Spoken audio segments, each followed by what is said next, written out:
वन्दे अहं श्रीगुरुं श्रीयुतपदकमलं श्रीगुरुवैष्णवांश्च श्रीरूपं साग्रजातं सहगणरघुनाथन्वितं तं सजीवं साद्वैतं सावधूतं परिजनसहितं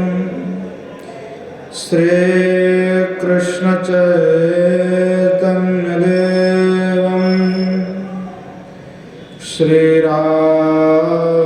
श्रीराधाकृष्णपादं सहगणललिता श्री विशाखान्वितश्च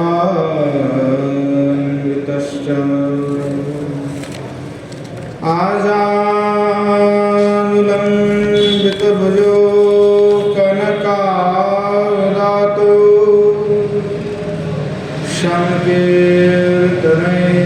संकीर्तनैकवितरो कमलायताक्षो विश्वाम्भरो द्विजवरो युगधर्मपालो वन्दे जगत्प्रियकरो करुणावतारो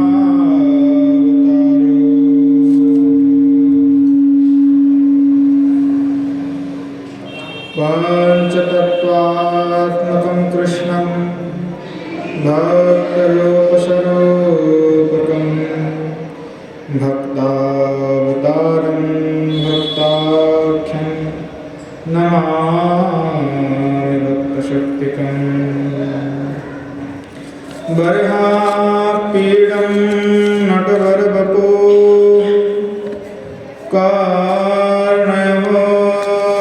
कर्णयोगनिकारं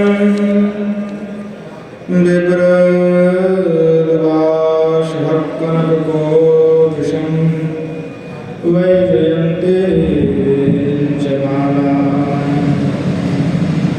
रन्ध्रानवेन रथरसधया पूरयन् गोपवृन्दै वृन्दारण्यं स्वपदरमणं प्राविशद्गीतकीर्तिः अस्ति स्वस्तरुणीतराग्रविगला कल्पप्रसूनाप्लुतम् वस्तु प्रस्तुतविनादलहरी निर्वाणनिर्व्याकुलम् स्रस्तनिबद्धने विविलस गोपीसहस्रावृतम् हस्तन्यास्तनतापवर्गमखिल द्वारं किशराकृतिः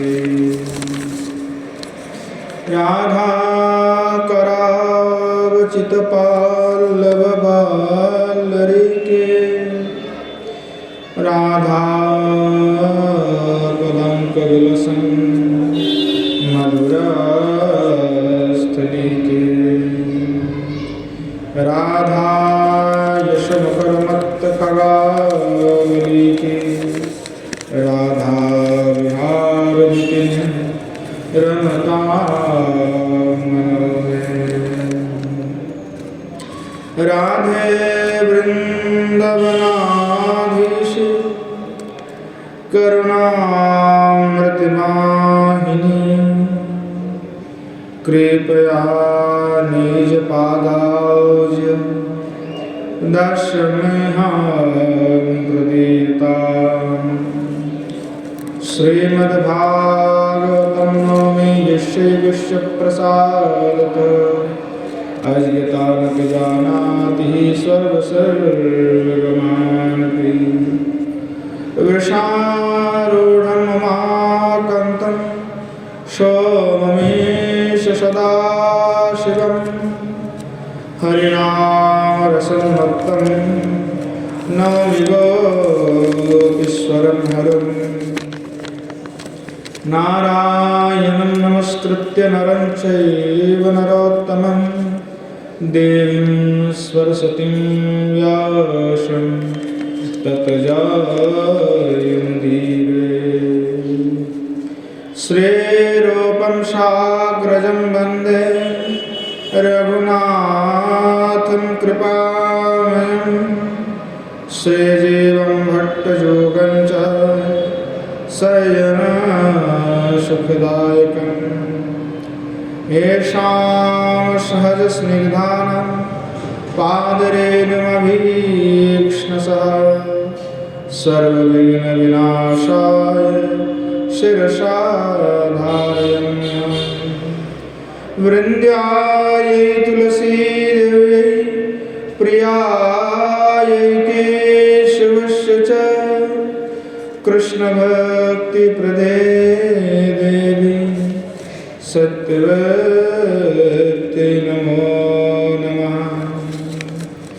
वाञ्छकल्पतरुभ्यश्च कृपा सिन्धुभ्यैव च पतितानां पावनेभ्यो वैष्णवेभ्यो नमो नमः। हरे कृष्ण कृष्ण कृष्ण हरे हरे, हरे राम राम राम हरे हरे। श्रीमद् महाप्रभु की जय, श्री युगल सरकार की जय, श्री कुशल बिहारी भगवान की जय। श्री मन महाप्रभु के असीम आहित की अनुकंपा से हम सभी नित्य सत्संग में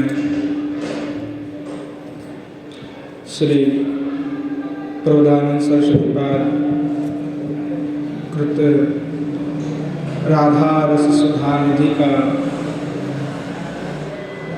नित्य आस्वादन कर रहे हैं।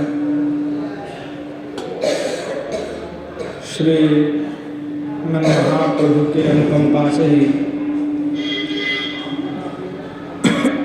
श्री गोस्वामी पाद राधा रस सुधा निधि का वह आस्वादन कर रहे हैं। पिछले दिन हम आस्वादन कर रहे थे कि जो किशोरी जी हैं हमारे, वह किशोरी जी का सप्त सिंधु के साथ तुलना किया गया। वॉल्यूम कमा दो लाला, कमा दो, थोड़ा कम कर दो, कि श्री किशोरी जी जो है वो सप्त सिंधु है। तो किशोरी जी की गुणों का आस्वादन हम आस्वादन कर रहे थे कि किशोरी जी जो है अमृत छवि रूप सिंधु है, अर्थात श्री किशोरी जी के अभूतपूर्व रूप है, अभूतपूर्व उनका छवि है। जिन छवि का दर्शन करके श्री श्याम सुंदर उस छवि रूपी जो रस सिंधु है, उस रस सिंधु में डूब जाता है। श्री कविराज गोस्वामी पाद कह रहे हैं कि कोटिकाम जिनी रूपो यद्यपि अमार असमर्धो माधुर्य भाव नहीं जार। मोर रूपे आपका ही तो है त्रिभुवन, आधार दर्शन আমার জুড়ায় নয়ন। এই মন জগতের সুখে আমি হেতু, রাধিকার रूपगुण আমার জীবাतु। श्री ठाकुर जी कहते हैं कि श्री ठाकुर जी स्वयं कह रहे कि कोटि करोड़ों कामदेव की रूप मेरा है।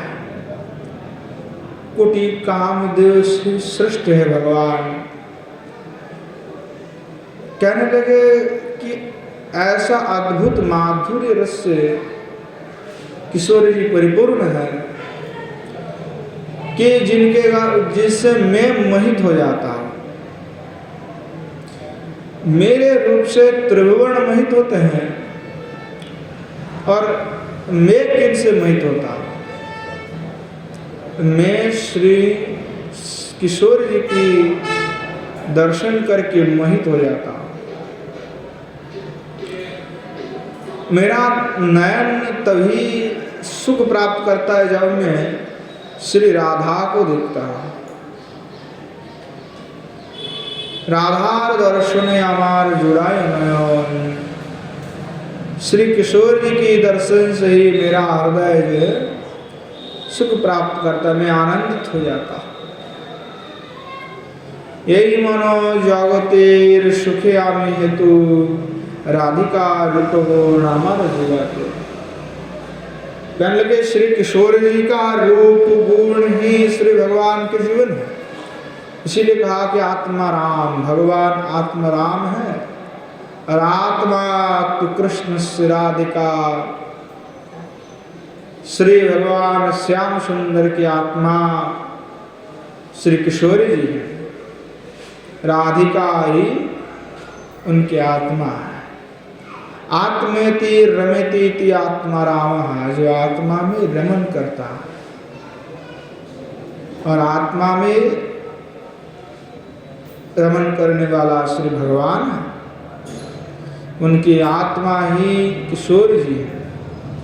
तो किशोर जी के रूप गुण सभी उनके जीवात्म हैं। ऐसे जीने के लिए पानी पीना पड़ता है, खाना खाना पड़ता है, उसी प्रकार से श्री भगवान किशोर जी को निहारते हैं। जब तक नहीं निहारते तब तक बेचैन रहते हैं। किशोर जी जीवात्म है। तो महामधुत्व के कारण जो अमृत छवि रूप सिंधु है किशोर जी, वह इक्षु रस सिंधु के साथ तुलना किया गया है। इक्षु यानी गन्ना, कि किशोर जी के जो रूप है वह गन्ने की रस के भांति, जो गन्ने के समुद्र है, तो वह कहने लगे कि ऐसे असीम समुद्र से भरे पड़े हुए रस। और इसलिए श्री भगवान किशोर जी को देखते रहते हैं और उनका मन तभी संतुष्ट होता है जब किशोर जी को देखते हैं। तो किशोर जी हमारे सप्त सिंधुवत हैं। तो उनका अंतिम जो सबसे महा अद्भुत जो सिंधु है वह केली सिंधु, अर्थात श्री श्याम सुंदर के साथ उनका जो लीला विलास है, उस लीला विलास का नाम ही केली है। तो मिलन भूमि पर श्री राधा तरंगायित विलास सिंधु में श्री श्याम सुंदर को निमग्न किए रखते हैं। श्री किशोर जी के केली सिंधु में जब मादन रस की तरंग उठती हैं तब अपराकृत नवीन मदन जो श्री श्याम सुंदर है वह भी अपने चित्त रूपी नौका को संभाल नहीं पाते हैं। श्रीमती किशोरी जी जब अपना इस स्वरूप का प्रकट करते केली सिंधु का, तो कहते हैं कि श्री भगवान जो स्वयं प्राकृत नवीन मदन है वह भी डरते हैं कि कई हम अगर चले जाते हैं उस सिंधु के वक्ष पर तो पता नहीं क्या होगा। तो इस डर से डरी हुई है, श्री भगवान भी डरे हुए हैं। क्या कि जैसे कि गंगा सागर आदि जो भी सागर है, वहाँ बड़े बड़े लहरों तरंग जो है आते जाते रहते हैं। तो इसके कारण क्या होता है, लहरें को कारण जो नाव चलाने वाले होते हैं, नाविक जिसको कहते हैं, तो नाव चलाने वाले नाविक वो अपने नाव को जोर से नहीं चला पाते, धीरे धीरे चलते हैं, बहुत ही धीरे धीरे क्यों चलते हैं, क्योंकि पता नहीं क्या हो जाएगा। तो नाविक ज़्यादा दूर भी नहीं जा पाता है, उस समुद्र के किनारे किनारे पे ही चलते हैं, क्योंकि ज़्यादा दूर पे अगर जाएगा तो समुद्र की जो लहरें है उस लहर से नाव डूब ही जाएगा। तो इसलिए जो है वो तट में ही ज़्यादातर घूमते रहते, दूर में जाने की वह सोचता नहीं, वो डरता है कि दूर जाने से पता नहीं क्या हो जाए। तो ऐसे ही श्री श्याम सुंदर जो है किशोरी जी में जब केली सिंधु विलास की जब तरंग उछालते हैं तो श्री श्याम सुंदर भी डरते हैं किशोरी जी के पास जाने के लिए, तो गिड़गिड़ाते हैं। तो किशोरी जी को मनाने के लिए जो है चल पड़ते, मनाने के लिए कोशिश करने लगे होते हैं। तो ठीक उसी तरह जो है श्याम सुंदर भी तट में पूरा किशोरी जी जब तक उनको अपना नहीं लेगा तब तक श्री श्याम सुंदर में डर रहता है, साहस नहीं करता है। तो यहाँ किशोरी जी जो है केली सिंधु है, समस्त केली विलास का जो अगाध माधुर्य है वह किशोरी जी में ही विद्यमान है। जैसे नदी तालाब इत्यादि का जल का जो मूल उत्स है वो समुद्र है, वैसे ही जो है समस्त भगवत जो कांता है अर्थात भगवान के जितने भी कांता है, कांता अर्थात स्त्रियाँ, जितने भी गोपियाँ हैं सभी, इन सभियों में जो रस माधुर्य है, जो केली माधुर्य है, वह सब श्री किशोरी जी के केली सिंधु से ही प्राप्त है।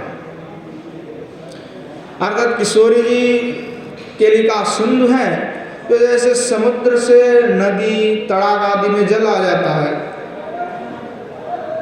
उसी प्रकार भगवान के जितने भी कांताओं हैं उन कांताओं में मुख्य श्री किशोरी जी है। और किशोरी जी के साथ संबंध श्री भगवान का नित्य परकिया है, स्वकिया भी है और नित्य परकिया भी है।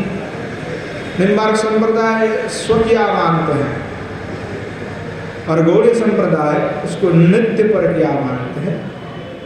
ये लेकर के जो है सिद्धांत वाद विवाद हुआ, खंडन मंडन चला बहुत, अंत में गौड़ी का ही विजय प्राप्त हुआ, तो परकियावाद का स्थापना हुआ। तो किशोरी जी से ही जो है सब कुछ प्राप्त है, जितने भी कांता है जो भगवान जिनके साथ विलास कर रहे हैं, और विलास में जो माधुर्य का आस्वादन हो रहा है, तो माधुर्य कहाँ से प्राप्त है, वह किशोरी से प्राप्त है। तो लावण्य सिंधु है और केली सिंधु है। तो लावण्य सिंधु से आकृष्ट होकर के ही श्री भगवान केली सिंधु में प्रवेश करते हैं। किशोरी जी की लावण्यताओं को दर्शन करते हुए श्री भगवान जो है केली सिंधु में अवगाहन कर जाता है।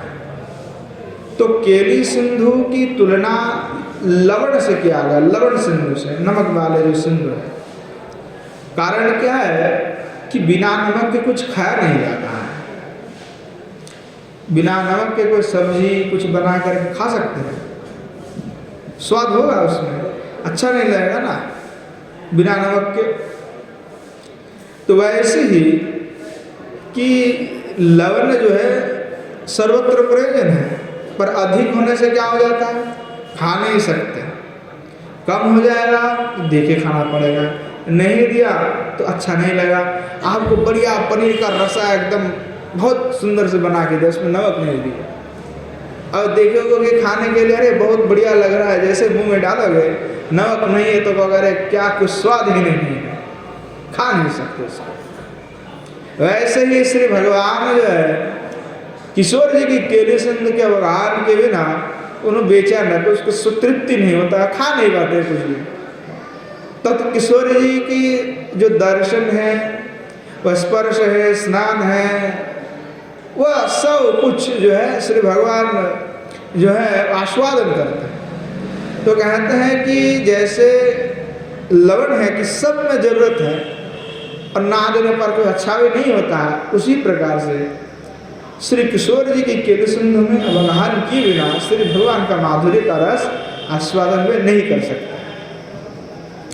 तो कहा इसी तरह श्री राधा गोविंद की जो अपराकृत केली विलास है, उस केली विलास को श्रद्धा के साथ श्रवण करे, चिंतन करे, कीर्तन करे, मनन करे, और तभी जाकर के श्री जुगल सरकार की प्रेम प्राप्ति होता है।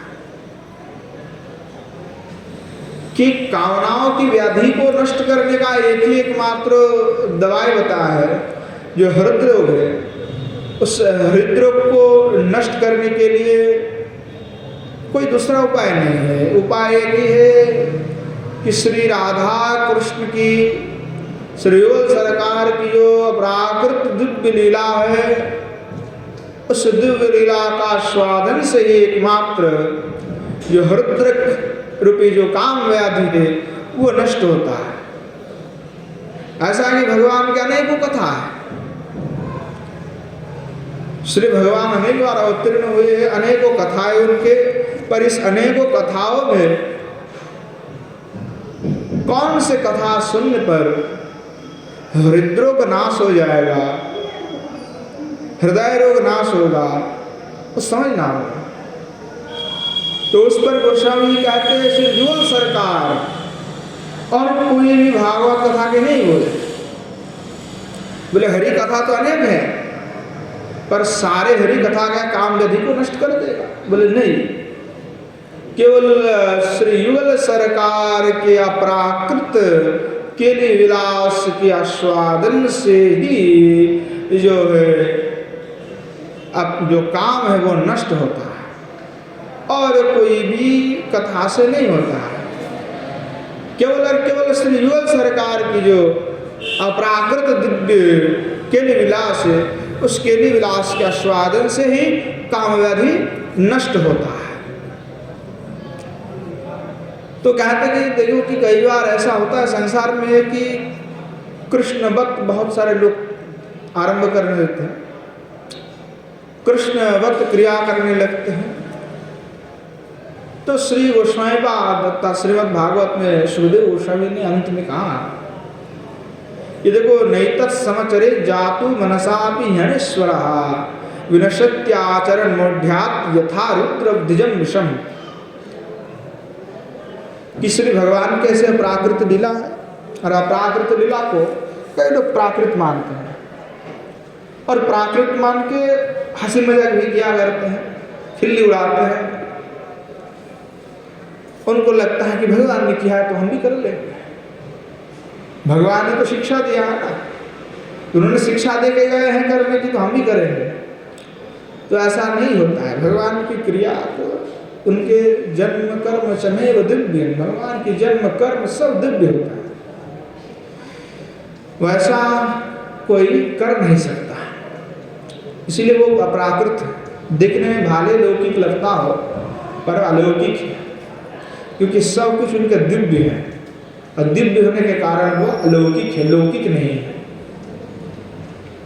तो श्री सुखमणि कहते हैं कि हे राजन, परीक्षित जी को जो है उपदेश दे रहे हैं कि देखो राजन,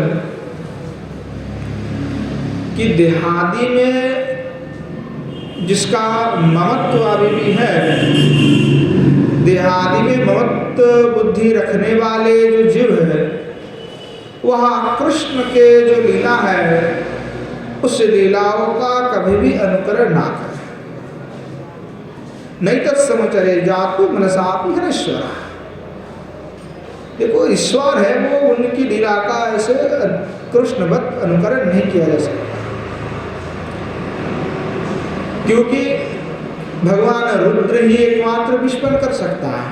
काल को पान करके वो गले में रख सकते हैं, और कोई दूसरा करने जाएगा तो क्या होगा, मर जाएगा।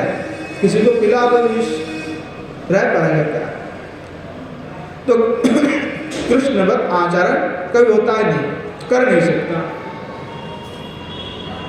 तो यहाँ श्री गोस्वामी पाद भी कह रहे हैं, रूप गोस्वामी पाद, कि वर्तितव्याम शमिच भक्ति वर्णतु कृष्णवत् इत्येवं भक्ति शास्त्राणाम तात्पर्यस्य विनिर्णयः। श्री उज्ज्वल नीलमणि में श्री गोस्वामी पाद उल्लेख कर रहे हैं कि श्री भगवान तो मंगलमय है, और हम जैसे जीवों को भक्तवत आचरण ही करना चाहिए। कभी भी जो है श्री कृष्ण भक्त, कभी भी उनका अनुकरण नहीं करना चाहिए, कृष्ण भक्त कभी होना नहीं चाहिए। और यही सभी भक्ति शास्त्रों का मत है। तो गोपियों की तरह भी जो है, गोपियों की जैसी भक्ति करने की बात कही गई है। गोपीवत जो उन्होंने जैसा किया तैसा नहीं करने के लिए बोला गया, क्योंकि ना तो हम गोपी हैं और ना हम उस वक्त कार्य कर सकते हैं। जैसे गोपियाँ एकादशी व्रत आदि नहीं करते थे, उनको जरूरत नहीं हो तो सिद्ध है, तो उन वक्त कार्य करने की कोई आवश्यकता नहीं है, नहीं कर सकते।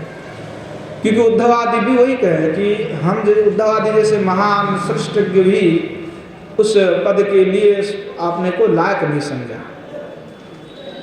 और इसीलिए कहा कि आशा महचरण रेणु युषावाम से वृंदावने किमपि गुल्म लतोषधीना, कि वृंदावन में लता गुल्म के रूप में मेरा जन्म हो, इससे मैं धन्य हो जाऊंगा। जहाँ श्री गोपियों का श्री चरणारविंद गिरेगा वही मेरे लिए सबसे बड़ी बात है, वही मेरे लिए धन्य की बात है कि उनकी श्री चरण रज मेरे ऊपर गिरेगा। तो गोपीवत अथवा कृष्ण आचरण नहीं हो सकता। तो यहाँ कहने की तात्पर्य है कि केल विलास को देख करके लोग अनेक समय उसको प्राकृतिक मानने लगता है। तो प्राकृतिक वो नहीं है, वो प्राकृत है।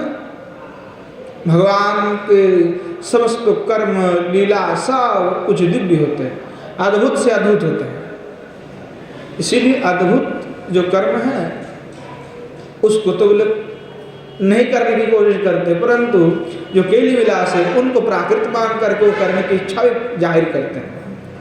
पर इसलिए कि तुम्हारे गोवर्धन को भी धारण करो।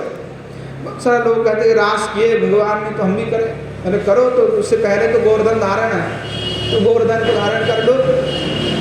अपने हाथ को स्वयं एक दिन उठा के रख लो, नहीं करता। तो कृष्ण मत लीला अनुकरण नहीं किया जा सकता, क्योंकि वो अपराकृत है, वो भगवान है। तो संधियों का निरीक्षण कर रहे गोस्वामी पाद कि श्री किशोरी सप्त सिंधु है, तो उनमें केली सिंधु जो है अंतिम है। अजोल सरकार नित्य ही केली विलास करता है, नित्य रास हो रहा है, नित्य श्री युगल सरकार विहार कर रहे हैं। तो श्री गोस्वामी पाद जो है स्वयं आपने को यज्ञ नहीं मानते हैं। तो कभी जब लीला का स्फूर्ति होता है तो उस लीला के रस में डूब जाते हैं, वाचिक कुछ भी उनको याद नहीं रहता। और जैसे लीला का विस्फुरण हो जाता है तो स्वयं को फिर अयोग्य मानते हैं, स्वयं का योग्य मानते हैं और रोने लगते हैं कि कब मुझे किशोर जी कृपा करोगे, कब होगा। तो किशोर जी की के पास भी प्रार्थना कर रहे, किशोर जी आप तो सप्त समुद्र के अधिकारी नहीं हैं, वही दत्त सिंधु, केली सिंधु, सांद्र सिंधु, कृपैक सिंधु, रूप सिंधु, आप में सब विराजमान है।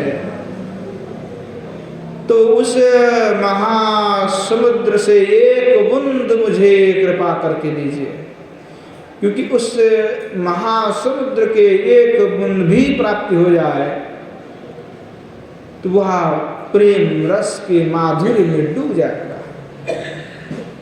तो इसलिए वे गोस्वामी पाद ये प्रार्थना कर रहे हैं किशोर जी से कि किशोर जी मैं कुछ नहीं चाहता, आप मुझे उस सिंधु से, आपके सिंधु से एक बूंद मुझे दे दीजिए, बस कृपा करके। आप मुझे वात्सल्य सिंधु से कुछ दे दीजिए, करुणा सिंधु से दे दीजिए। आप तो करुणा का सिंधु है, तो करुणा का सिंधु जब आप है तो करुणा सिंधु से एक बूंद देने से क्या होगा किशोर जी, दे दीजिए, मुझ पर कृपा करिए। फिर आक्षेप कर रहे हैं, तो आक्षेप करते हुए जो है लालसामयी प्रार्थना, लालस हो रहा है, सेवा की लालसा, सेवा करने की इच्छा हृदय में जागृत हो रहा है। तो यहाँ जितने भी श्लोक हम देखते हैं गोस्वामी पाद कह रहे हैं, सब में एक चीज जो है कॉमन है कि लालसा, तीव्र लालसा है,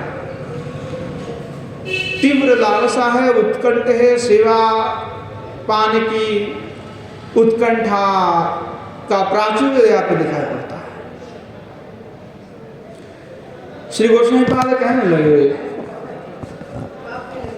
दृष्टैव्यचम्पकलतेव चमत्कृताङ्गी वेणोध्वनिं क्वचनिशं च विह्वलाङ्गी सास्या सुन्दरगुणैः रणगीयमानैः प्रीता परिष्वजतु मां वृषभानुपुत्रे।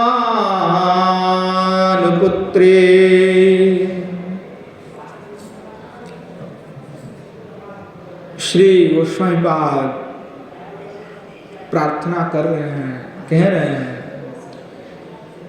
क्वाचा विबुद्धनि निशम्य चंपकलतीव चमत्कृतांगी च विह्वलांगी सा वृषभाणो मया अनुगीयमान है श्याम सुंदर गुण है प्रीता मां दृष्ट्वा एव परिषज्यतु। कहने लगे कि किसी समय श्री श्याम सुंदर के वंशी का नाद सुनकर जो चंपक लता की तरह चमत्कृतांगी हो उठती हैं और विह्वलांगी हो उठती है, वही श्री विश्वानंदिनी श्री किशोर जी श्री राधा मुझ पर कृपा करे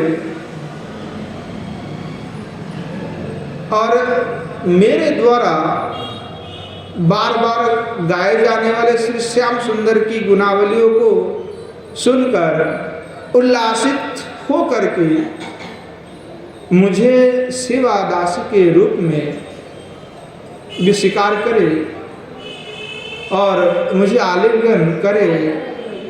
हे किशोर जी, कब ऐसा सौभाग्य मुझे मिलेगा कि आप मुझे बुला करके मुझे आलिंगन करेंगे। अद्भुत रूप से प्रार्थना कर रहे हैं। तो श्रीपाद गोस्वामी पिछले श्लोक में साधु वेश में गुणमाधुरी की स्फूर्ति प्राप्त हुई। तो किशोर जी में सप्त सिंधु जैसा गुण है, गुण तो है गुण माधुरी। तो साधक दशा जो है बड़ा अद्भुत होता है। साधक दशा में दैन्य उत्कंठा तृष्णा विरह सब होता है, नित्य सिद्ध में ऐसा कम होता है, पर साधक देह में इसका अधिक से अधिक विरह उत्कंठा तृष्णा दैन्य आकुति ये होता है। और इसीलिए कहा गया कि साधक दशा ही ये सब आस्वादन करने के लिए सबसे उपयुक्त है। साधक दशा ही इस सब के लिए आस्वादन करने के लिए उपयुक्त है। इसीलिए नित्य शुद्ध परिकर जो है वह साधना करने के लिए बड़े इच्छित होते हैं। वो साधना करने की इच्छा रखते हैं।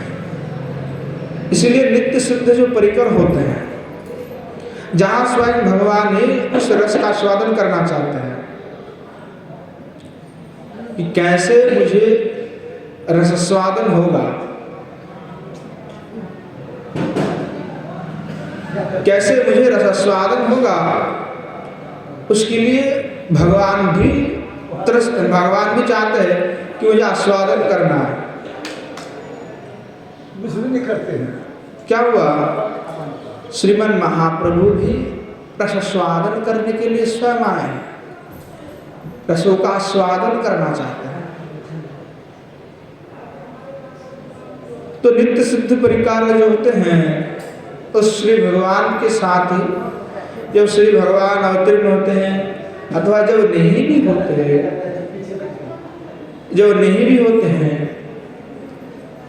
तब भी जो भक्त है वो चाहता कि मैं पुनः धरती पे आओ और साधक के रूप में इसका स्वादन करो, क्योंकि साधना में ही धन्यता, प्रार्थना, आकुति ये सब होता है।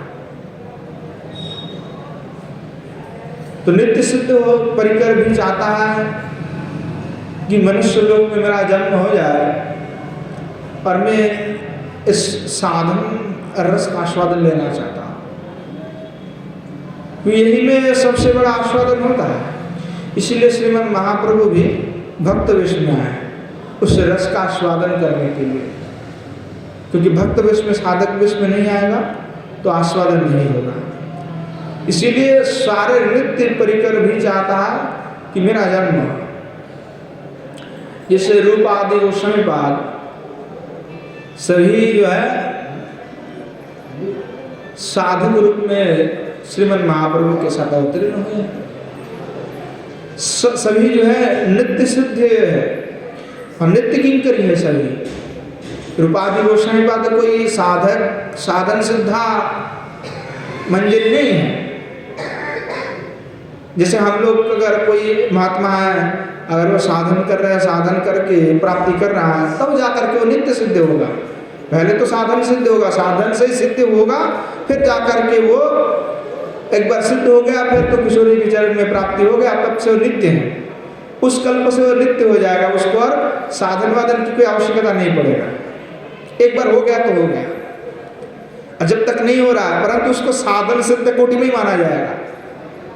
वो साधन से सिद्ध हुए हैं, तो साधन से सिद्ध होने के बाद तत्काल मंजरी स्वरूप प्राप्ति हो जाता है।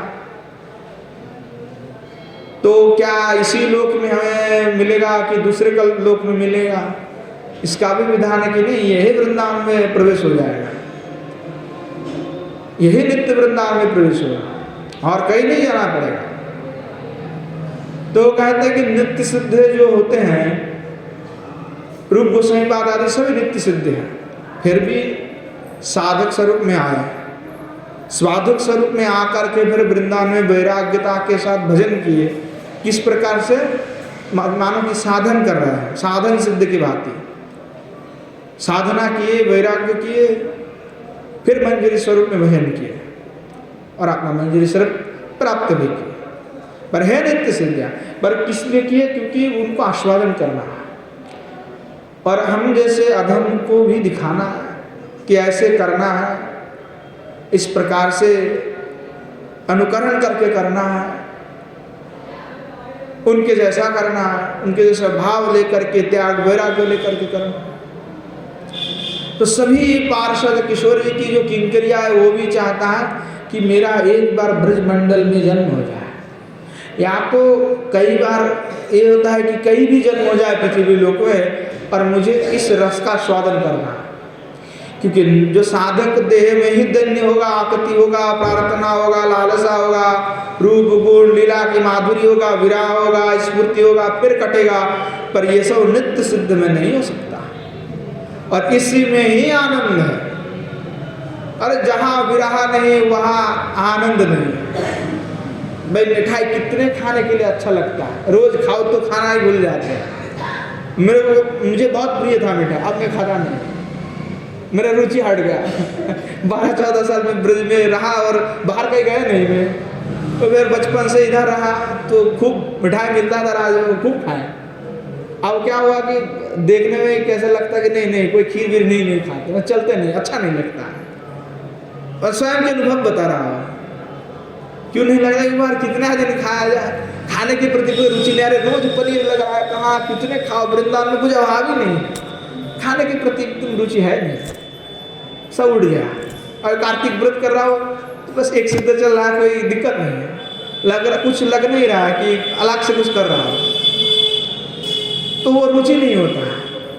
तो ऐसे जो नित्य सिद्ध होता है, बार बार रहता है, तो उनको फिर आनंद नहीं आता सेवा में। वो सोचते कुछ विरह होता तब बढ़िया लगता, विरह होगा तब तो रोऊंगा ना। और रोने से जो आनंद होता है, जो अंदर के अनुभव बनता है, जब व्यक्ति रोता है, किसी के बारे में सोचता है, अनुभव होता है, तब अंदर अनुभव होता है। अब जब तक हंसता खिलाता मेरे पास खड़ा है तो उसके अरे मेरे साथी तो है, क्या है, फिर विरह नहीं होता है, तो अनुभव नहीं होता, अंदर वो फीलिंग्स नहीं आता। तो फीलिंग्स आने के लिए उससे बिछड़ना जरूरी है, उससे विलगना, अलग होना जरूरी है। जब तक अलग नहीं होगा तब तक अनुभव नहीं होगा, उसके उनको पाने की इच्छा नहीं जागृत होगा। इसलिए नित्य सिद्धियां जो होते हो कहते नहीं हमें तो इस प्रकार से साधक देह में जाना है ताकि हमें ईश्वरी से विरह हो जाए, और विरह में जो है सेवा की उत्कंठा जागृत होगा, तृष्णा जागृत होगा। इसलिए रसास्वादन की जो वासना है तब वो बढ़ता है। इसीलिए जो नित्य सिद्ध होता है वो भी साधन सिद्ध होने के लिए जो है प्रार्थना करते कि मुझे रस साधन करना है, तो रस स्वादन की इच्छा रखते हैं। और यहाँ तक कि भगवान भी रखते हैं, साक्षात भगवान कृष्ण भी तो यही इच्छा रखा कि अरे हमने तो किशोर जी से बहुत विलास किए, पर किसमें क्या विराह, किशोर जी का क्या अनुभव होता है, उनको क्या फीलिंग्स होता है, वो मुझे भी आस्वादन करना है। तो आस्वादन करने के लिए क्या हुआ कि श्री गौरांग महाप्रभु के रूप में प्रकट हो गए, हाँ, कि वे आस्वादन तो करना है तो मुझे तो स्वयं भक्त बनना पड़ेगा, कि जब तक मैं भक्त बनूंगा नहीं तब तक भक्ति का रस का स्वादन तो मैं नहीं कर सकता। मैं भले ही भगवान हूँ पर उसका अनुभव मेरे अंदर नहीं आ सकता, इसीलिए स्वयं प्रकट हो गए। इसीलिए स्वयं प्रकट होकर के उसका स्वादन किया और जगत जीवों को भी कहा कि ऐसा स्वादन करना चाहिए। मैं आस्वादन की प्रक्रिया कौन सिखाएगा, तो ऐसे आस्वादन करो। तो ये जो है भगवान भी स्वयं भी उसका आस्वादन के लिए जो है एकदम त्रस्त होता है कि हाँ जो अगर मुझे भी आस्वादन करना है। तो यहाँ गोस्वामी पाद जो है नित्य सिद्ध है, किंकरी है, नित्य सिद्ध किंकरी है, फिर भी साधक रूप में है। और अभी जो लीला का स्फूर्ति हो रहा है तो लीला की स्फूर्ति में डूब जाते, तो सेवा में लग जाते। जैसे लीला का स्फूर्ति टूट जाता है फिर वे रोने लगते हैं, फिर धन्यता आकुति प्रार्थना करने लगते हैं। तो इसमें जो आनंद है, गोस्वामी बात करें, इसमें जो आनंद है वो और किसी में नहीं है, इस सबसे बड़ा आनंद है ये। उनके लिए जो नित्य मेरा विराह हो रहा है, नित्य जो हृदय तड़प रहे हैं, जो लालसा हो रहा है, जो प्रार्थना हो रहा है, इससे अद्भुत और क्या हो सकता है, और अद्भुत कुछ भी नहीं। तो जो विरही साधक होते हैं, तो विरही साधक की अनुभव सबसे ज्यादा होता है। जो साधक मिले रहता है उसका अनुभव उतना नहीं होता। जो विराह में रहता है उनकी अनुभव अधिक होता है, उनका रसास्वादन की समता भी अधिक होता है। कि लीलासुख से बोले कि साधक देह में वृंदावन वास का जो आनंद है वो और कहीं पे नहीं। साधक देह में वृंदावन में वास करने की जो एक आनंद है और किसी में भी नहीं। नित्य किशोर जी विराजमान है, संत विराजमान है, श्रीधाम विराजमान है, इससे बड़ा आनंद कहाँ होगा। इसलिए पहले उन्होंने कहा कि रे मन वृंदावन चल, वृंदावन ही एकमात्र सारे, और कहीं पे भी भटकने की जरूरत नहीं है। अरे काशी आदि में रह कर क्या होगा, मुक्ति मिलेगा। मुक्ति से हमें क्या मतलब, मोक्ष से हमें क्या मतलब। अरे मोक्ष मिलेगा तो मिल जाएंगे, ब्रह्म ज्योति से मिल जाएंगे, अपना अस्तित्व तो रहेगा नहीं। हमें तो किशोर जी की दासी बनना है, हमें मोक्ष से कोई मतलब नहीं है। इसीलिए श्रीमद् महाप्रभु ने कहा कि जो कईतो इच्छार्था जो ये मोक्ष है, इससे बड़ा व्यासन और कुछ नहीं, ये सबसे बड़ा दुर्वासना है। सभी लोग कहते हैं मुझे मोक्ष मिल जाए प्रभु जी, मोक्ष मिल जाए, और हमारे महाप्रभु कहते हैं मोक्ष जो मांगता है उससे बड़ा मूर्ख कोई नहीं है। बोले माया से ग्रस्त है इसीलिए मोक्ष मोक्ष करते रहता है। और बोले भजन साधन और भगवत प्राप्ति की सबसे बाधा जो है वो मोक्ष को चाहने वाले व्यक्ति ही है, और मोक्ष एकमात्र भजन के लिए बाधक है। और भगवान की श्री चरणारविंद में सेवा करने नहीं देता। मोक्ष का तात्पर्य भगवत चरण में सेवा नहीं है, इसीलिए उसको महाप्रभु ने धिक्कार दिया। ऐसा मोक्ष हमें बिल्कुल नहीं चाहिए, हमें कोई मतलब नहीं है, हमें तो दास बनना है, श्री ठाकुर जी के पदारविंद का सेवन करना है, उनका पदारविंद के मधुप को पान करके उन्मत्त हो जाना है, सेवा रस का आनंद लेना है। तो मोक्ष से हमें कोई मतलब नहीं था। इसलिए कहा कि वृंदावन चलो और जाकर के श्री युगल सरकार की शरणागत होकर के मन को सब विषय से हटा करके लगा लो।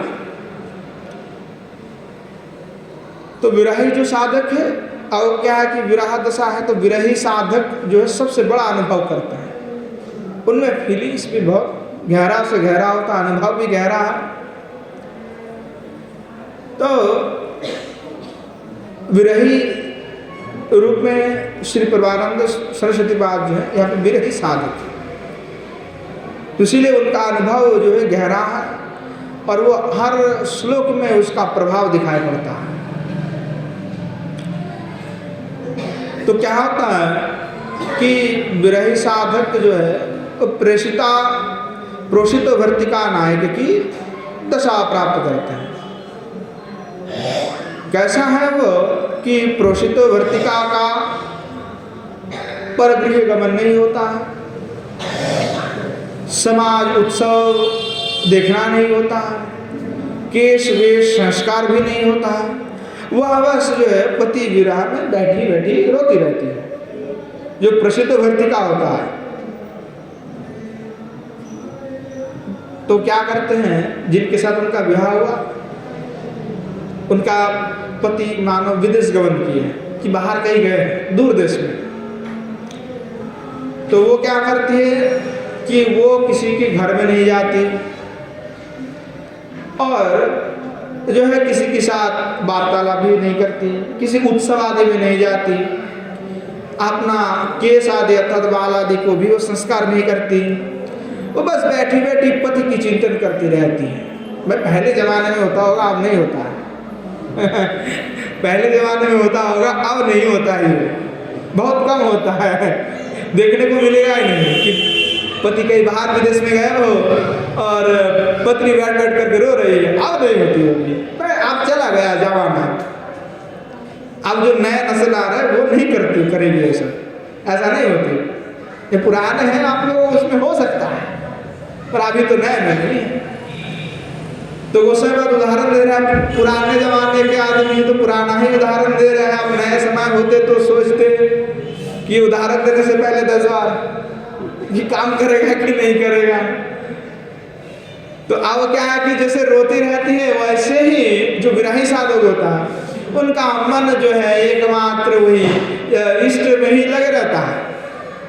तो वो क्या करते हैं, कुटिया में बैठे रहते हैं। लोगों को लगता है कि बाबा कहाँ क्या भजन साधन करता होगा, कहीं पे जाते हुए देखता नहीं हो, किसी साधु से बैठता नहीं है, किसी के साथ कोई मुलाकात नहीं है, ना कोई वृंदावन के दर्शन करने में निकालता है, और निकालता तो कब, वो रात्रि में जब कोई होता नहीं,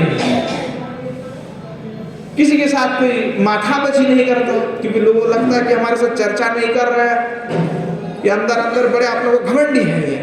आजकल ऐसा तो होना, तो पहले में क्या होता था कि संत अगर बात नहीं कर रहे, चुपचाप बैठे रहते, तो लोग समझते कि बड़े अच्छे संत हैं, किसी से कोई बेकार की बात नहीं करते। ग्राम्य वार्ता ना कोई वे, महाप्रभु ने कहा ग्राम्य वार्ता ना सुने वे ना कोई वे।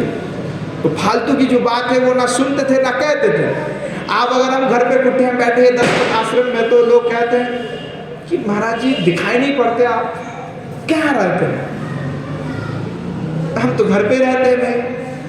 नहीं नहीं नहीं, कुछ दिखाई नहीं पड़ रहा है, क्या हो गया। कई बार कानों कानों खबर भी आता है कि महाराज जी बड़े घमंडी हैं, इसलिए किसी से बात नहीं करते। अरे भाई चुपचाप आराम से भजन कर रहे बंदा, किसी से क्या हमें लेना देना, माथापची करना है। क्या राजनीति का खबर सुनेंगे, क्या देश दुनिया में क्या चल रहा है, यही खोपड़ी गर्म करते रहे अपना, और जितना मन को इधर उधर भटकेंगे उतना भटकेगा। तो आजकल जमाना भी वैसे नहीं रहा। तो पहले संत क्या करते थे, अपना एकदम पूर्णी लगा देते थे, और कई तो ऐसे घटना भी हमने सुने कि भजन करते करते देह अंत हो गया, पता ही नहीं लगा लोगों को। बाद में जो दुर्गंध आने लगे, लोग अरे खोल के तो देखो क्या हो गया, अरे बाबा तो पधार गए परलोक, ऐसे होते थे। पर आजकल वैसे नहीं जमाना रहा है। आजकल अगर 10 लोगों से नहीं मिलोगे, बात नहीं करोगे, तो लोग कहेगा ये घमंडी है और इसको कुछ आता जाता नहीं है। अगर हम दर्शन में नहीं निकालते रोज, तो लोग कहेंगे कि वृंदावन में रह करके दर्शन में नहीं जाते। पर आजकल दर्शन करने की इच्छा भी कैसे होगा, इतने भीड़ भट्टा होते हैं, एक दूसरे के ऊपर कूद रहे हैं। सुबह सुबह मंगल आरती में जाओ दामोदर जी में, कितने भीड़ है। मन जब प्रसन्न के जगह में अप्रसन्न हो जाता है। तो बड़ा अद्भुत है समय। इसलिए संत लोग जो है निर्विकार रहकर चुपचाप भजन करते हैं। इसे कहा कि जैसे वो बिराई जिसकी पति विदेश में गमन की हो, और वो केवल चुपचाप घर में बैठे रहती है, रोती रहती है पति के चिंतन में, वो पतिव्रता है। इसलिए तो ऐसे ही जो साधक होते हैं, इसको सही में श्री किशोर जी के प्रति अनुराग है, तो वो भी उस पत्नी की तरह केवल किशोर जी की सेवा में ही लगे रहते हैं, सेवा का ही चिंतन करते, कैसे मैं सेवा करूंगी, कैसे मुझे प्राप्त होगा, कैसे क्या करना है। उसी तरह वे विरही साधक जो है विरह रस को भोगते हैं, क्योंकि विरह भी रस है। विरह केवल भाव मात्र नहीं, विरह रस भी है। हमें पूर्व में सुने कि विरह रस है, तो उस विरह रस का वो आस्वादन करते हैं। और उससे बड़ा अच्छा कुछ नहीं। महाप्रभु की जो बात है, महाप्रभु कहा कि निर्बंध हो करके हरिनाम किया करें। निर्बंध का तात्पर्य 2 प्रकार से भी है कि निर्बंध यानी जो है शक्ति के साथ करो, और कपाट को दरवाजा को बंद करके किया करो। निर्बंध कोई मतलब नहीं किसी से। तो कहा ग्राम्य कथा ग्राम्य वार्ता नहीं करना। अब भगवत विषय को छोड़ करके जो भी वार्ता है वो सारे के सारे ग्राम्य कथा है, ग्राम्य वार्ता है।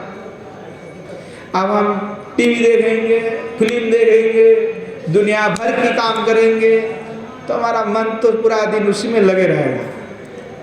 हाँ, अब कोई मूवी आ रहा है, कोई फिल्म आ रहा है, तो उसके देखने में लग गए तो आधा घंटा 2 घंटा 2.5 घंटा तो बर्बाद हो गया। लोगों को पता ही नहीं लगा कि जीवन से 2.5 घंटा हमने बर्बाद कर दिया। भगवत चिंतन से हम छूट गए। भगवत चिंतन को छोड़ करके किसी ग्राम्य वस्तु में हमने अपना समय दे दिया। तो ये फिर आप पतिव्रता नहीं है।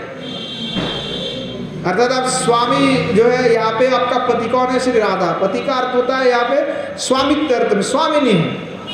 तो आपकी स्वामिनी के प्रति आपका निष्ठा नहीं है, क्योंकि आप स्वामिनी की सेवाओं को छोड़ करके, उनकी विषय को चिंतन को छोड़ करके किसी दूसरे विषय में लगे हुए हैं। तो स्वामिनी के प्रति आपकी प्रेम भी नहीं है, निष्ठा भी नहीं है, स्नेह भी नहीं है। तो जब स्वामिनी के प्रति ऐसे प्रेम नहीं रहेगा, अगर कोई अगर पतिव्रता ना हो कोई स्त्री, तो उसको पति क्या करेगा? घर से निकाल देगा कि नहीं देगा? अगर कोई स्त्री पतिव्रता नहीं होगा और दूसरे पर पुरुष से वार्तालाप करेगा या दूसरे से माथापच्ची करेगा, लड़ते रहेगी दिन भर, तो क्या पति उसको रखेगा अपने पास? वो कहेगा भाई विदाई हो जाओ, अपने मायके चले जाओ। तो ऐसे किशोर जी भी कहेगा भाई तुम भी चले जाओ, वृंदावन में रह करके तुम्हारा कोई काम नहीं है, आए थे भजन करने के लिए, तुम क्या विषय में लगे हुए हो? तो किशोर जी भी कहेगा चलो चलो चलो, हमारे द्वार में तुम्हारा, हमारे पास तो तुम्हारे लिए जगह नहीं है।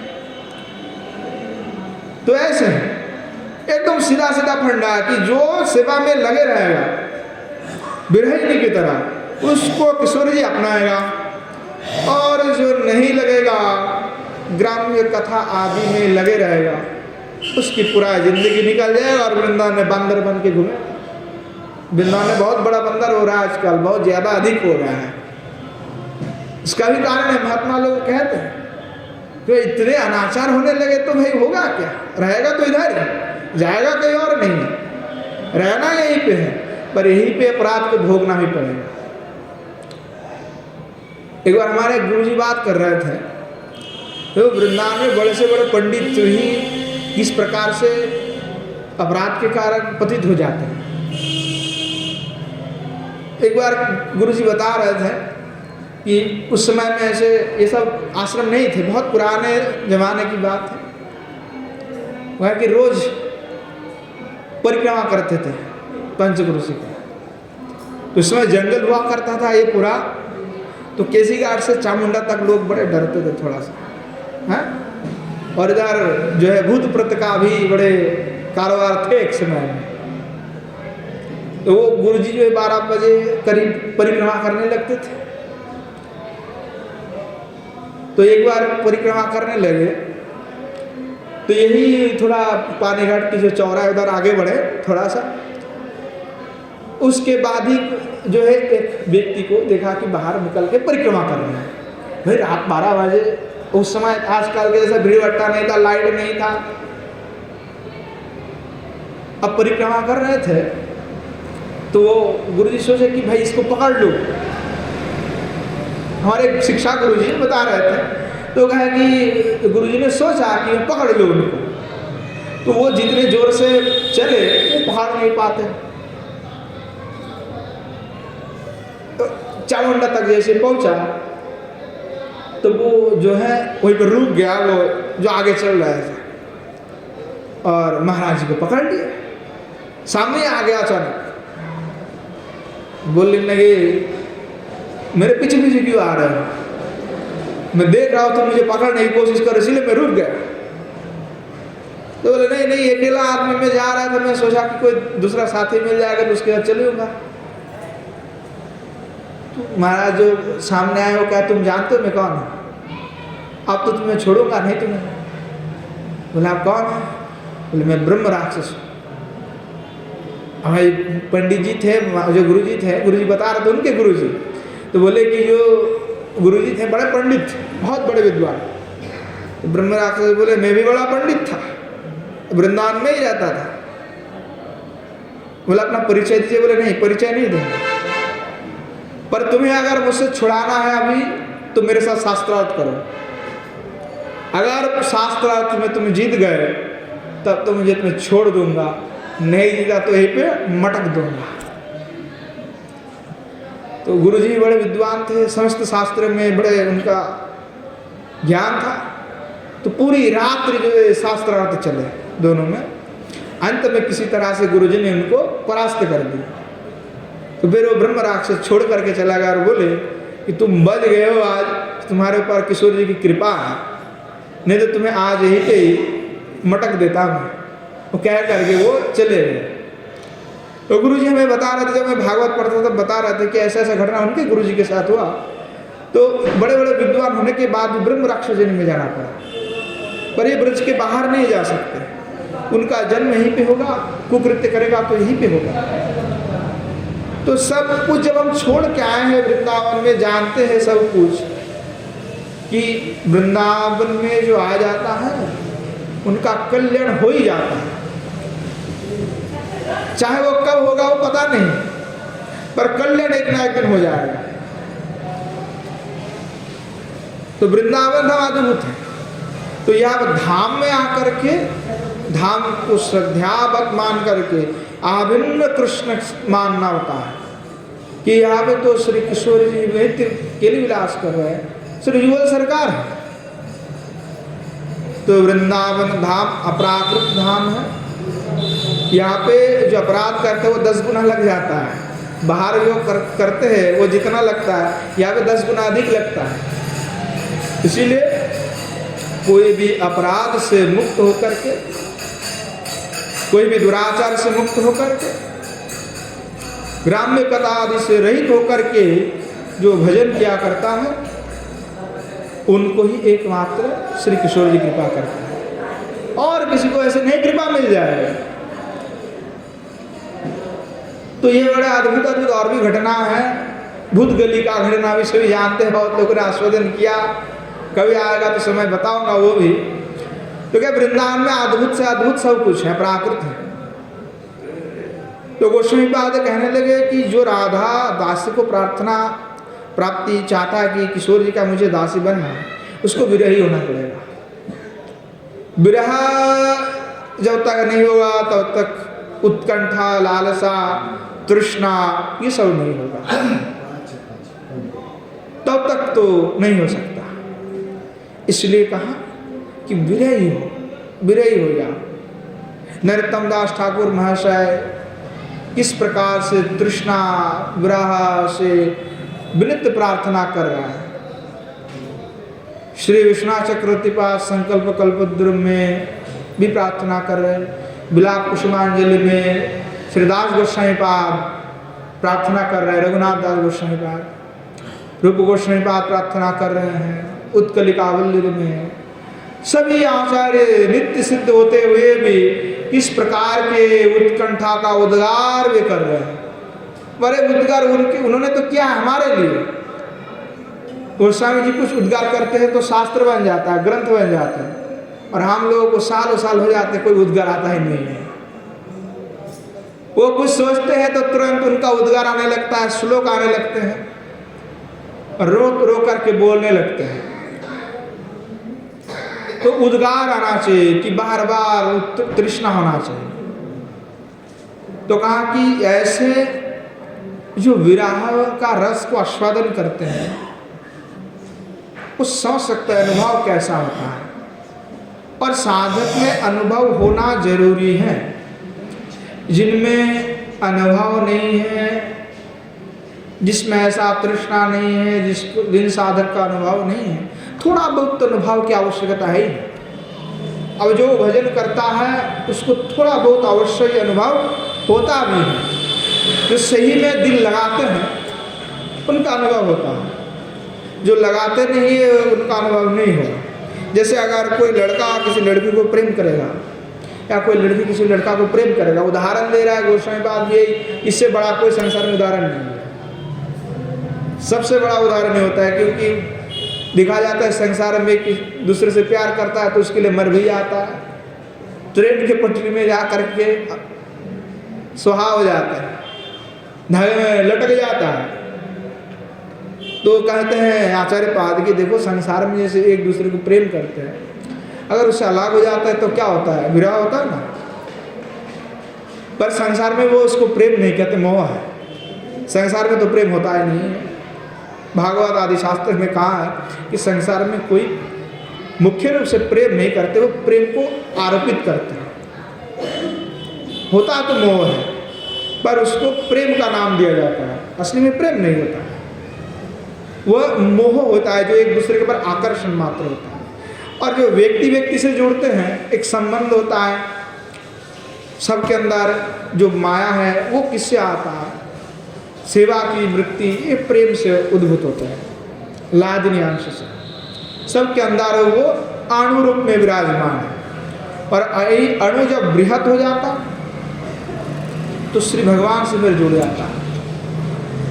तो जब कोई किसी को प्रेम करता हो तो उससे विरह होता है, तो विरह में उसका याद जो है ज़्यादा आता है, उसके लिए हृदय में तड़पन होता है। तो ये होना चाहिए साधक में, जो सेवा का ऐसा प्रगाढ़ता होगा, सेवा प्राप्ति की जो इच्छा होगा, तो ऐसे होना चाहिए हृदय पे, तो वो विरह रस को आस्वादन कर सकेगा। तो एकांतिक रूप से जिसका ऐसा भाव है, जो ग्रंथ कथा आदि से दूर होकर के केवल इस रस में डूबे हुए हैं, उनको ही इस अनुपम माधुर्य की आस्वादन होता है।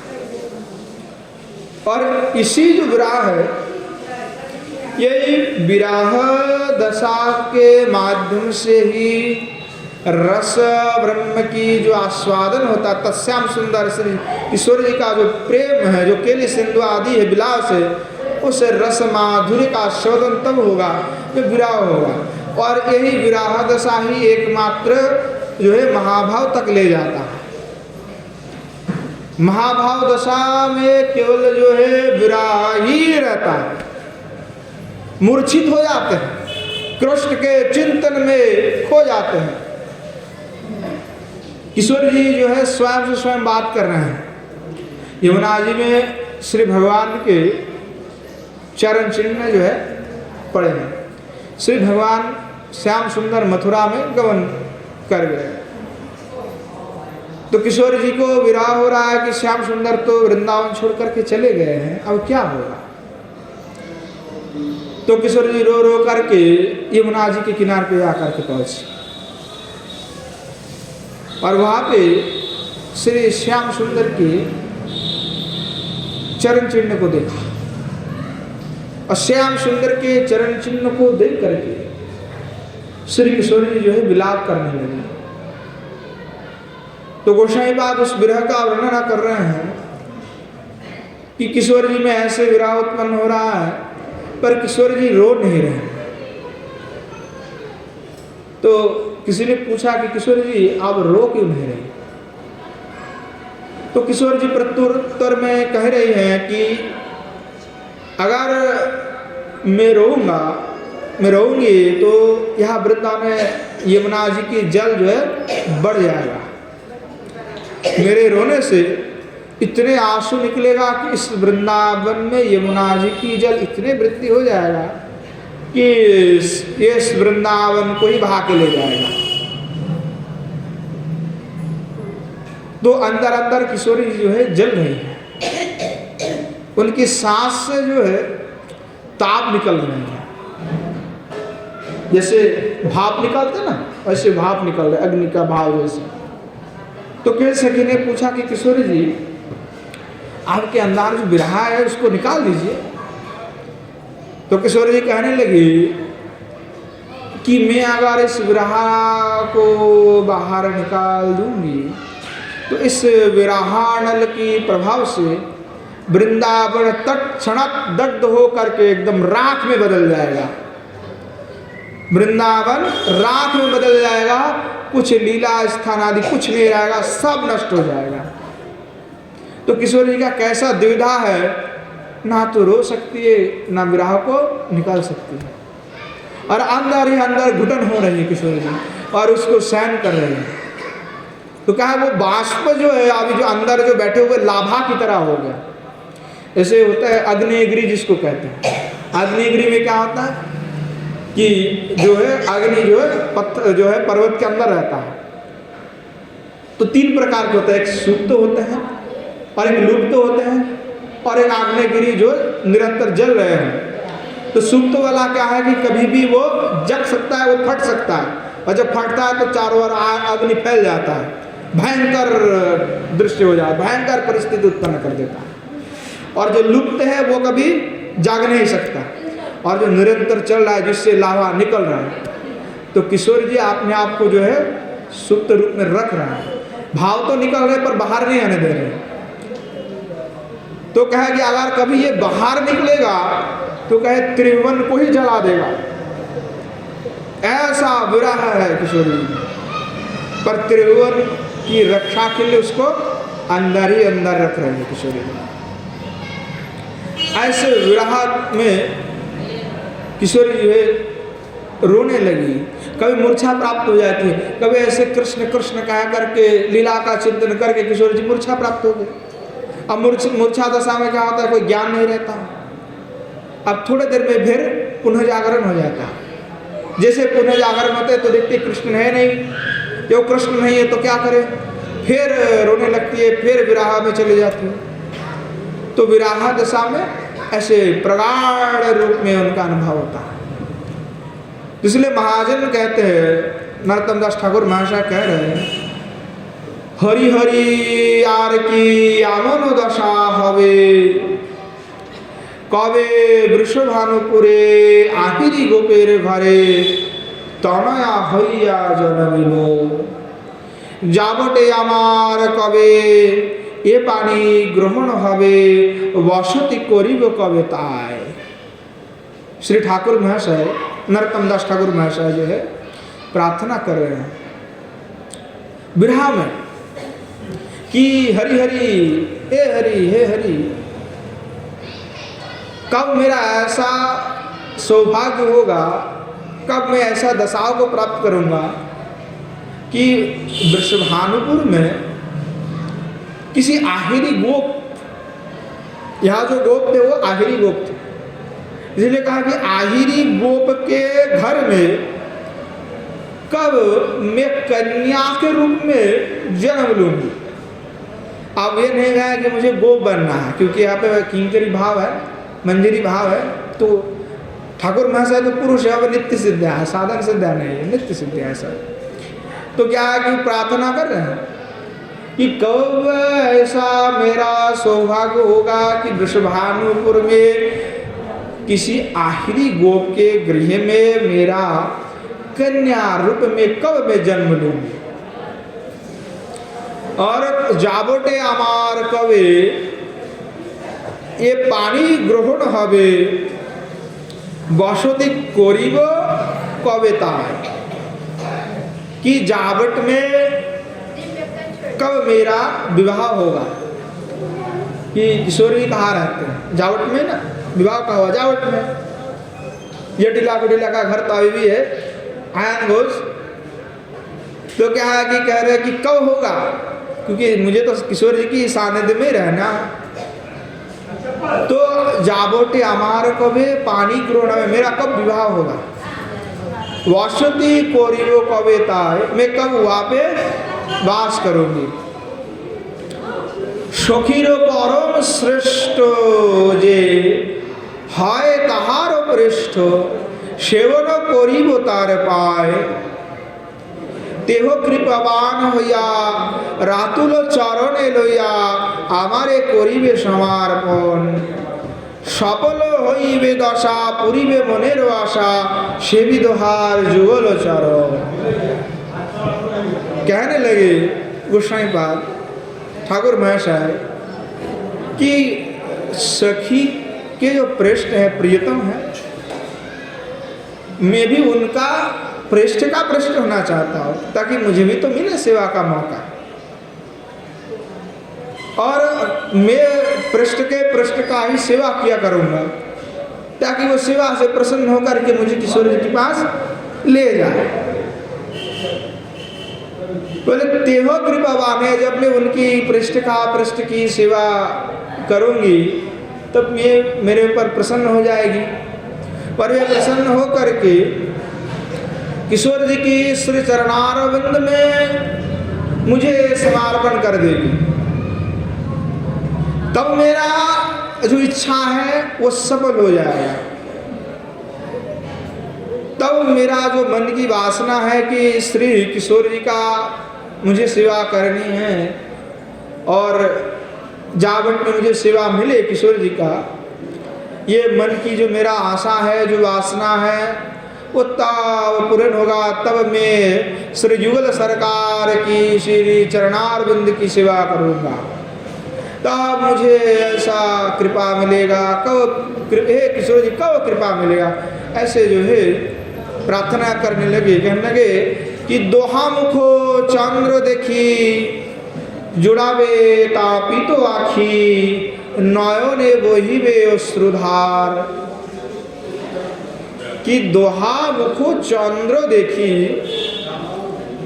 इन दोनों का श्री मुखारविंद का दर्शन करके कि कैसा है उनके रूप माधुरी कर, मुख चंद्र, चंद्रमा जैसे अद्भुत है, और करोड़ों चंद्रमा के भांति है। मुखारविंद से ऐसे दिव्य तेज निकाल रहे हैं कि करोड़ों चंद्रमा के भांति हैं। तो क्या ऐसे श्री मुखा चंद्रमा का दर्शन मैं कब करूंगा, और मैं कब दर्शन करके जुड़ावे तापित आँखि, मेरा नयन में जो तृष्णा है कब वह तृष्णा मैं बुझाऊंगा।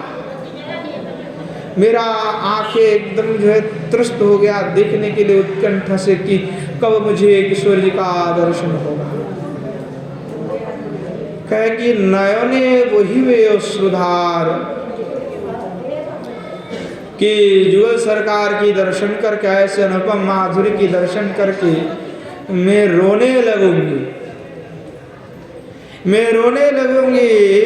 नयने वही वे अश्रुधार, मैं रोने लगूंगी तो कि मुझे ऐसा सौभाग्य मिला कि मैं किशोर जी का, जुगल सरकार का आज दर्शन में कर रहा हूं।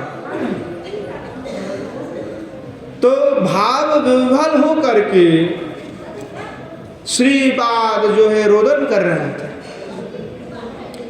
कि गुण सिंधु, रूप सिंधु, कैल सिंधु, वैदग्ध सिंधु, वात्सल्य सिंधु, श्री किशोर जी मेरे हृदय में स्फुरित हो, कि जब तक स्फुरित नहीं होता है तब तक जो है आनंद नहीं आता है, जब तक स्फुरण नहीं होता है तब तक विरह दशा कटता नहीं, और जब तक स्फुरण नहीं होता तब तक आकुति, प्रार्थना, निवेदन चलते रहता है निरंतर। जितना प्रार्थना होता है, उत्कंठा होता है, उतना जल्दी ही लीला का स्फूर्ति भी हो जाता है। किशोर जी तभी तो कृपा करते हैं। तो समस्त विषय से निर्बंध होकर के उसके चिंतन करना होता है। तो वांछित विषय में माथा पेची करने से भगवत चिंतन होता नहीं है। भगवत चिंतन कुछ और ही चीज है। इस समस्त विषय को छोड़ करके भगवत चिंतन होता है। जब तक खोपड़ी में अपने दिमाग में कुछ और है, कुछ और चल रहा है, तब तक भगवत चिंतन नहीं होगा। ध्यान करने लगे तो कुछ और ही नजर आ जाता है। जुगल सरकार की श्री दिव्य छवि ना आकर के कुछ और ही आ रहा है, और जो साधक है उसके हृदय में तो सपने में, सुसुप्ति में भी कुछ नहीं आ रहा है, और हमारे तो जागरण में भी सब उल्टा आता है। तो समझना होगा कि हमने कैसा साधन करके बैठा है, कैसा साधन हम कर रहे हैं कि हमें जागृत अवस्था में भी कुछ और ही दिखाई पड़ रहा है। आपने अपने आंखों को बंद करेंगे तो पता नहीं कौन से विषय आ जाएगा जिसके बारे हम ख्याल में खोए रहते हैं। और खोना ही आपने आपको तो भगवत चिंतन में खो जाओ। किशोर जी की सेवा की प्रार्थना करती रहो, रोती भी रहो कि कैसे मुझे श्री किशोर जी की सेवा मिलेगी, पर ऐसा होता नहीं। तो ये होना चाहिए, साधक में ऐसा भाव होना चाहिए। तो भाव विह्वल दशा में श्री गोस्वामी पाद के हृदय में श्री किशोर जी का स्फुरन हो रहा है। वे सोच रहे कि किशोर जी कब मुझे ऐसा सेवा प्राप्ति होगा, कि कब प्रदोष काल होगा। वे सोचने लगे, लीला का स्फुरन हो गया। अब रो रहा है, भाव में आ गए तो क्या होना है, तो लीला का स्फुरन हो जाना है। क्योंकि वह साधक है, नित्य सिद्ध है, और सभी विषय को जंजालों से मन को हटा लिए, हटा करके वृंदावन में आ गए। वृंदावन में आकर के स्वयं को धिक्कार दिए कि पहले मैं क्या कौन से लोगों के साथ उठक बैठक करता था, कि पता नहीं कौन से मायावादी, सन्यासी, फलाना, पंडित, इन लोगों के चक्कर में था मैं, पर दुनिया भर दिन भर पांडित्य की बात किया करता था।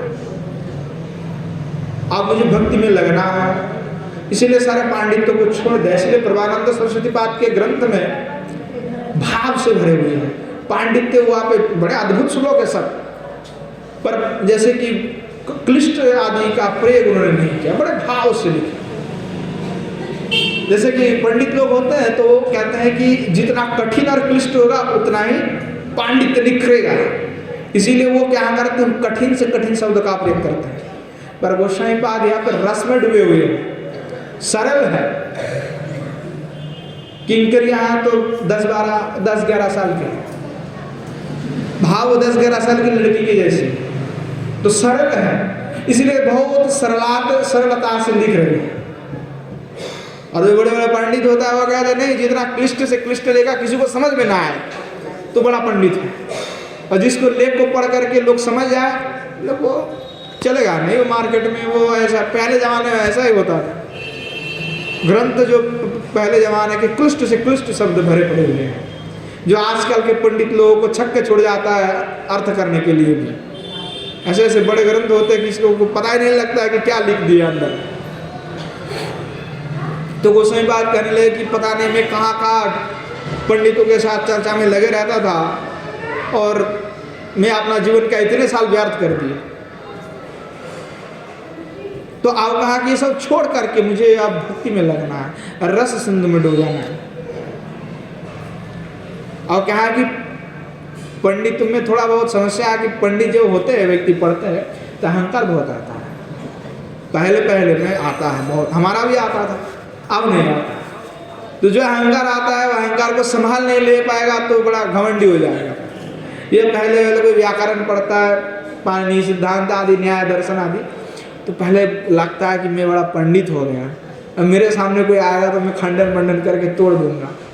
तो पहले ऐसा अनुभव होता है, जो होता है, क्योंकि जब व्यक्ति कोई भी कुछ भी करता है उसकी अगर कोई गुण होता है तो पहले बहुत अहंकार होता है, सोचता है कि मेरे अंदर ऐसा गुण है, अब मेरे सामने कोई टिकेगा नहीं, मैं टिकने भी नहीं दूंगा, तो अहंकार होता है व्यक्ति में। और जो दुर्दशा तब होता है जो अहंकारी होकर के डोलते फिरता है, तब बड़ा खतरनाक हो जाता है।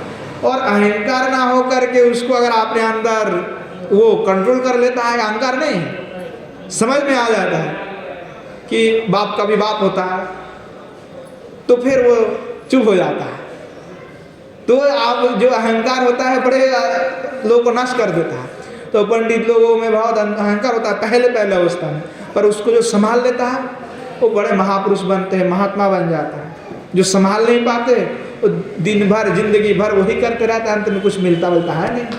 ऐसे बड़े बड़े न्यायिक धुरंधर हो गए, कोई आजकल पूछता भी नहीं उन लोगों को।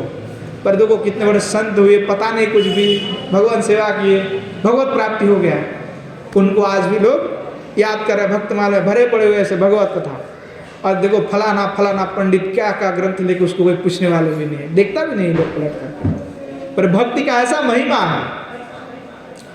तो गोस्वामी पाद कह रहा है कि मैं पहले पता नहीं काशी में था, दुनिया भर के लोगों से मिलता जुलता, पांडित्य लेकर के बैठा था। श्रीमान महाप्रभु की कृपा से मेरे हृदय में प्रेम उदय हो गया। तो सबका नमन करना, सर्व जीव को नमन करना, और किसी से हमारा विद्वेष नहीं है, हृदय एकदम परिपूर्ण हो गया उनका। और तब क्या हुआ, तो वह सोचने लगे कि आप तो मेरे लीला का स्फुरन करने सब छोड़ दिए, समस्त विषय को छोड़ करके चिंतन कर रहे हैं। तो किंकरी के रूप में श्री किशोर जी की सेवा में श्रीपाद जो है जुटे हुए हैं। अनेकों किंकरियां हैं, साथ में प्रदोष काल है। तो क्या हुआ कि किंचित दूर में वन में जो श्याम सुंदर जो है बंसी बजाने लगे। तो श्याम सुंदर की बंसी जैसे बज उठी तो इधर क्या हुआ कि श्री किशोर जी को मन में तो जैसे बंसी का नाद होगा तो किशोर जी को छटपटाएगी, क्योंकि ये जो श्री भगवान के वेणु अपने हाथ में, श्री भगवान के पास 4 वेणु, 4 प्रकार की बंसी है, वो अलग अलग बंसी का अलग अलग क्रिया भी है। और किशोर जी तो दूसरे वेणु से प्रसन्न नहीं होते, उनके लिए कुछ और व्यवस्था करना पड़ता है, और उससे केवल किशोर जी ही वशीभूत होते हैं, और कोई काम नहीं होगा उससे। तो क्या हुआ कि किशोर जी को बुलाने के लिए वंशी का वादन किया।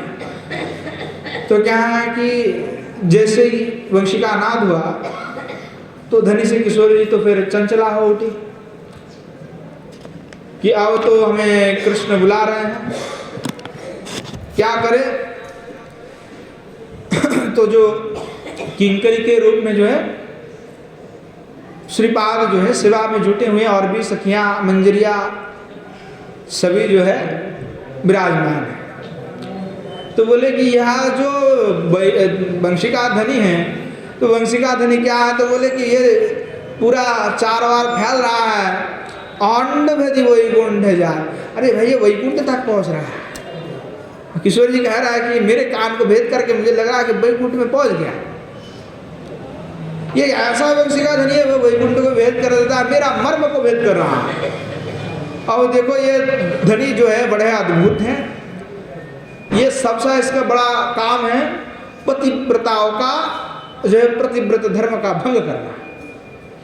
ये कृष्ण का जो ये धनी है, ये सबसे बड़ा यही नष्ट करता है कि प्रतिव्रताओं जो गोपियां हैं उन गोपियों का प्रतिव्रता को ही भंग कर देता है उनसे। ये बड़े दोषी हैं। तो ये जो है कवि किशोर जी एक बार क्या हुआ कि ऐसा सुनने की जो बंसी जो है भगवान के इस सबसे बड़ा शत्रु है हमारे, और इसी के कारण जो है कोई टाइम नहीं, कोई समय नहीं, जब चाहे मर्जी बजा देता है और सब हम लोग को आना पड़ता है। इसकी वंशी का तो कोई व्यवस्था करना पड़ेगा। ये वंशी का व्यवस्था हम करके ही छोड़ेंगे। तो सखी मंजिरों ने बनाया कि चलो एक बार काम करते, श्री भगवान से पासा खेली जाए, बुलाओ कृष्ण को, और पासा में पन जो रखना होगा कि वंशी को ही पन रखना है, और किसी दूसरे वस्तु को नहीं पन रखना है। तो भगवान आए कुंज में, तो किशोर जी कहा चलो आज थोड़ा पासा खेल लेते हैं। श्री भगवान चमक होगी कि पहले तो मैं कहता था कि भाई पासा खेलिए, और किशोर जी आज कह रहे कि सखी मंजिरों के कहने पर जो किशोर सभी ने मिल करके प्लान बना है बहुत बढ़िया। तो भगवान बोले ठीक है खेलेंगे। तो बताए क्या शर्त क्या है, बिना शर्त के तो पासा खेलने में कोई आनंद है नहीं। तो बोले ठीक है। भगवान का नहीं, जो जीतेगा वो उसको आलिंगन करेगा। तो किशोर जी ठीक है, पर हमारा शर्त है कि अगर आप हार जाएंगे तो आपकी बंसी मुझे देना हो। अब जो है पासा खेलने लगे। अब कृष्ण तो कभी जीतता है नहीं, बार बार हार ही जाता है। अब वो हार ही जाता है। अब पासा खेलना जैसे आरंभ हुआ तो किशोर जी के सामने भगवान का चलता नहीं है, वो कुछ कर नहीं पाता। तो श्री भगवान हार गए, और जैसे हार गए कहते जाते हो तुम्हारा बेड़ू तो दे दो। अब श्री भगवान क्या करता, मरता बेचारा, और कहते ठीक है ले लो। अब भगवान जब बेड़ू दे दिए किशोर जी को, तो किशोर जी तो पहले जानते हैं कि बड़े छलिया है तो देगा नहीं, फिर ले लेगा।